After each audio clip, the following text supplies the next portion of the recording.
bahwa memang ada warga yang punya tanah, bukan sertifikat laut, bukan laut bersertifikat, tapi sebelumnya ada tanah. Misalnya jenengan punya tanah asalnya, bu nenek moyangnya dulu, ada suratnya, letter C atau misalnya girik misalnya, kemudian itu diurus menjadi SHGB misalnya, lalu kemudian itu tenggelam, kena abrasi. Sudahlah, kita nggak bicara dulu riwayatnya zaman Nabi Musa atau Nabi apa itu dulu daratan atau apa. Singkatnya. Secara faktual hari ini semua sertifikat itu ada di laut. Kenapa aktor intelektualnya nggak ditangkap? Jangankan aktor intelektual, aktor lapangan pun sampai hari ini tidak pernah ditangkap. Padahal kalau kita bicara hal-hal yang lain yang lebih sepele, dalam 1 kali 24 jam, ya entah penyidik apapun lah. Polri itu kan bisa masuk ke kementerian manapun. Tapi begitu urusan ini kok seolah-olah tidak punya yurisdiksi hukum untuk menindak. Aneh ketika polisi menyatakan kami belum menemukan unsur pidana dalam kasus ini. Biasanya polisi, undang-undang itu ada 1000, cari mana yang kena, tetapkan dulu tersangka. Itu mudah bagi polisi. Dan ini juga menjadi kasus viral begitu. Biasa viral kan cepat begitu. Dan yang respon biasanya langsung Kapolri. Hari ini kenapa Listio Sigit Prabowo diam? Kalau berbicara pagar laut berarti KKP. Kan begitu. Ya. Kalau berbicara masalah tanah berarti ATR, BPN. Nah, kalau masing-masing kementerian ini ngerti tugasnya, ini kan KKP ini kan kalau lihat keterangan Bupati Zaki itu pagar laut itu kan ternyata mulai 2014 loh Mas. Ya. Sebelum Pak Jokowi loh. 2014. 2014 itu kan ada tuh tayangan TVRI kan, seperti itu. Ya. Berarti, nah sekarang begitu rame. Akhirnya di antara kita, misalnya Mas Hosinuddin, walaupun kita ini beda paham, tapi kalau ketemu kan tos, nih kan gitu kan. Jadi jangan sampai di antara masyarakat ini akhirnya menjadi praduga-praduga. Itu yang tidak kita inginkan. Maka saya berharap betul-betul baik itu KKP maupun ATR menjalankan tupoksinya, sehingga tidak ada yang namanya asumsi-asumsi dari masyarakat itu sendiri. Tapi sepanjang yang kami ketahui pagar laut sepanjang 30 km itu seperti yang disampaikan oleh Menteri ATR, SHGB atau surat tanah itu adalah ada di Desa Kohot. Hanya ada di satu desa. Ya. Padahal sepanjang laut ini ada 6 desa apa 16? Desa. Ada 6 desa. Okay. Kan begitu. Nah, di sini Mas Nusron kemarin kan juga mengatakan 50 dikatakan dianggap musnah. Jadi surat jumlahnya 263 ini yang 50 dianggap musnah oleh Mas Nusron. Nah yang paling penting Mas sebenarnya bukan hanya persoalan pagar laut semata. Ya. Nah awal mula sebelum dikatakan tanah musnah, ketika saya tadi sore investigasi ke sana dan sebelumnya sudah ditayangkan di berbagai media televisi, bahwa memang ada warga yang punya tanah, bukan sertifikat laut, bukan laut bersertifikat, tapi sebelumnya ada tanah. Misalnya jenengan punya tanah asalnya, bu nenek moyangnya dulu, ada suratnya, letter C atau misalnya girik misalnya, kemudian itu diurus menjadi SHGB misalnya, lalu kemudian itu tenggelam, kena abrasi. Nah, di sini negara harus hadir seperti kejadian di Demak. Demak yang dibikin tol itu, Demak Semarang itu kan masyarakat yang mengalami abrasi itu kan mendapatkan kerugian gitu loh Mas. Jadi tidak hanya pemerintah hanya bilang hangus gitu aja. Tetapi artinya ada bukti sertifikatnya begitu? Ada, termasuk saya tadi di daerah Karangtengah, itu ada namanya Pak Hendra, dia punya 92 hektar. Tadi kan saya kirim tuh videonya ke TVRI bagaimana keterangan masyarakat. Dulu darat itu jaraknya di situ ada gubuk itu 100 meter ke sini. Kan itu. Nah ini perlu investigasi. Kalau memang sekarang tuntutan masyarakat ingin mendapatkan kepastian hukum, maka segeralah Mas Nusron beserta jajarannya periksa semua. Kalau memang ada sertifikat, ada dugaan pemalsuan misalnya, tiba-tiba terbit kayak Roro Jonggrang misalnya, ya harus disampaikan ke masyarakat. KKP juga begitu. Masang pagar laut ini sanksinya apa? Kan begitu. Nah disampaikan aja, karena kemarin KKP menyampaikan sanksinya adalah sanksi administratif. Nah itu 18 juta per kilometer. Kalau ada pandangan lain misalnya bahwa ini adalah ranahnya kepolisian, ranahnya KPK, ya silakan, wong negara ini ada yang ngurus kok. Ada pemerintah, ada penegak hukum, ya silakan bekerja gitu loh. Semakin cepat itu diumumkan, maka semakin baik bagi kami. Oke, Gitu. Anda tadi katakan begitu Mas Rofi, artinya ini kan beberapa investigasi terus dilakukan. Anda mengumpulkan beberapa sertifikat. Meskipun beberapa kementerian, dalam hal ini ATR BPR, sudah mengatakan bahwa ini ilegal. Artinya kan itu sertifikat itu adalah bermasalah, begitu. Begini Mas, yang dikatakan musnah itu karena nggak ono tanai gitu loh. Wes jadi laut, makanya itu dicabut gitu loh. Nah apakah sertifikat yang lain yang dari 263 sekarang 50 diumumkan terus, apakah yang lain ini juga tidak nampak tanahnya atau negara menganggap musnah? Nah di aturan ATR BPN ketika tanah itu dianggap musnah itu ada pasal berapa ya, pasal 2 atau berapa itu, negara harus hadir untuk memberikan kerohiman. Kita berbicara tidak hanya Tangerang ya Mas ya, di seluruh Indonesia ini lautan kan luas ini. Saya setelah banyak berbicara di media televisi itu, banyak yang menitipkan suara, tolong disampaikan. Kami yang punya tanah, memang jelas punya tanah. Suratnya ada. Apakah nanti kami akan dianggap musnah juga?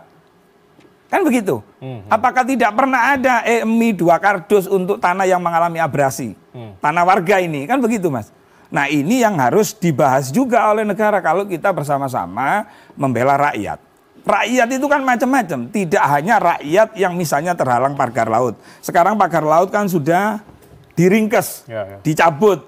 Berarti ini clear, tapi tuntutan masyarakat ingin supaya pelaku pemasangan pagar laut itu untuk diumumkan, kan begitu. Ya sudah, itu wilayahnya KKP, kan begitu. Nah yang paling penting adalah bagaimana nasib warga negara Indonesia yang sudah lama, bahkan sudah ada warisan misalnya, mengalami abrasi ini loh, tanah hilang ini loh. Apakah dianggap musnah begitu saja atau mendapatkan kerohiman seperti itu? Proses penyidikan masih terus berlanjut begitu? Artinya akan terus dilanjutkan? Saya dengar KKP abrasi besok begitu? ya juga meriksa kok saksi-saksi. Baik. Saya langsung minta tanggapan dari Mas Ahmad, apa yang tadi sudah diungkapkan? Bismillahirrahmanirrahim. Saya awali dari hasil mitigasi lapangan kami dari tim advokasi melawan oligarki rakus perampas tanah rakyat. Sekira 4 hari yang lalu, hari Sabtu, di Desa Muncung, Kecamatan Kronjo, Kabupaten Tangerang.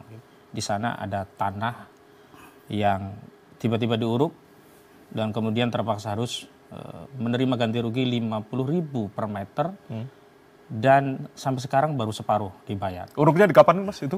Uruknya sudah berbulan-bulan yang lalu. Sudah berbulan-bulan yang lalu. Artinya ini baru-baru saja ini diuruk begitu ya? Enggak, udah lama. Oh sudah lama. Nah ini saya mau menjelaskan bahwa masyarakat tanahnya dirampas dengan modus langsung diuruk, baru kemudian mereka mengurus dan akhirnya terpaksa menerima uang ganti rugi atau harga yang tidak semestinya secara kontraktual diatur dalam undang-undang dalam asas fakta sansepanda itu ada dan nyata. Yang kedua, saya juga saksikan langsung Sungai Kalimalang di Kronjo ya, bukan Kalimalang Bekasi yang buatannya, ini Kalimalang yang alamiah. Itu juga diuruk 3 km yang menyebabkan meluap. Kemudian memang dibuka akses kecil sekali hanya untuk aliran sungai. Tapi yang 3 km ini tetap diuruk. Dan dampaknya apa? Seluruh tambak-tambak di sekitarnya itu tidak lagi produktif. Bahkan ada salah satu pemilik tambak diintimidasi agar melepas 50.000 per meter begitu. Tadi kalau disebut orang besar atau apa, sebenarnya nggak sulit kalau kita mau terjun di lapangan. Orang besar itu adalah Agung Sedayu. Ini perusahaan milik Aguan dan Antoni Salim ini yang ada di balik proses pemaksaan masyarakat agar melepaskan tanahnya. Jika tidak, mereka itu ada narasi khawatir. Karena status PSN yang dulu diberikan kepada PIK 2 ini dijadikan marketing mereka. Dan masyarakat takut, wah kalau ini PSN saya nggak jual nanti ngelawan negara. Jadi kami terpaksa 50.000 daripada nggak dapat sama sekali. Dan faktanya, padinya mau panen. Nggak ditanya dulu mau dijual tidak, diuruk. Lalu dia bingung mau kemana. Dia datanglah ke kelurahan. Nah kelurahan itulah justru menjadi semacam perwakilan perusahaan untuk terus memfasilitasi yang akhirnya dapat cuma 50.000 perak per meter dan baru dibayar separuhnya sampai hari ini. Nah saya balik lagi ke urusan pagar laut. Saya setuju ini ada kolusi di atas laut. Ada 2 kolusi. Yang pertama kolusi terkait pagar. Yang kedua kolusi terkait sertifikat. Kita awali dari pagar.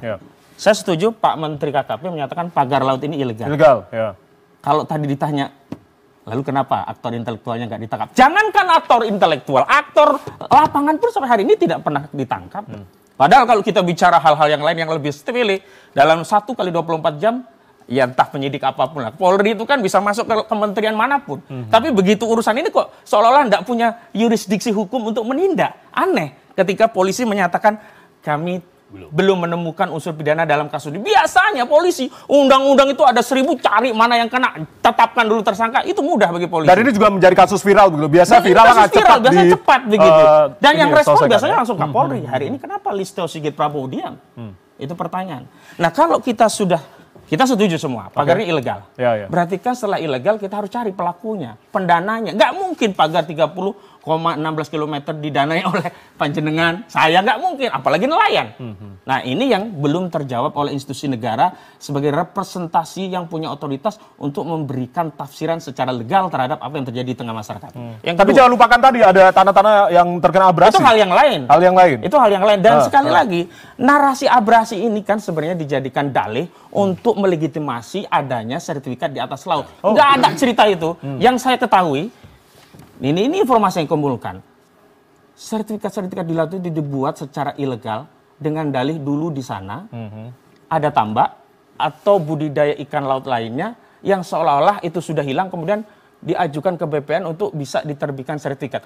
Dan ini sudah ada pengakuan warga di Kecamatan Teluk Naga yang menyatakan namanya dicatut untuk mengurus sertifikat. Saya nggak pernah punya tanah segitu, kok tiba-tiba terbit sertifikat segitu. Dan ada lagi Mas Rofi, di Desa Munjung, Kecamatan Kronjo Kabupaten, ada 17 warga dijadikan dasar permohonan kepada BPN untuk melakukan pengukuran, bahkan ke kantor jasa untuk melihat lokasinya dalam rangka penerbitan. Warga tadi setelah ditelusuri oleh kawan-kawan nggak pernah. Bingung kenapa nama saya ada dalam proses.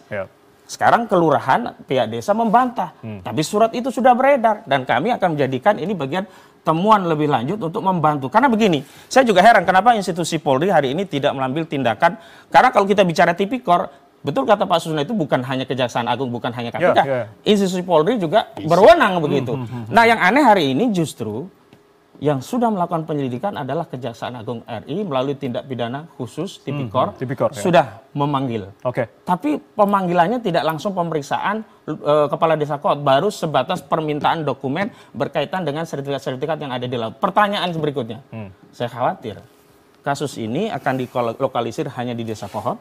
Yang kedua, Kades Ars ini mau ditumbalkan, seolah-olah sudah ada kasus, ini pelakunya selesai. Padahal dari kajian hukum kami, mitigasi lapangan kami, yang kami juga jadikan materi muatan gugatan kami di pengadilan, itu beberapa desa di sejumlah kecamatan sampai 9 kecamatan yang ada pagar lautnya di atasnya itu juga ada sertifikatnya.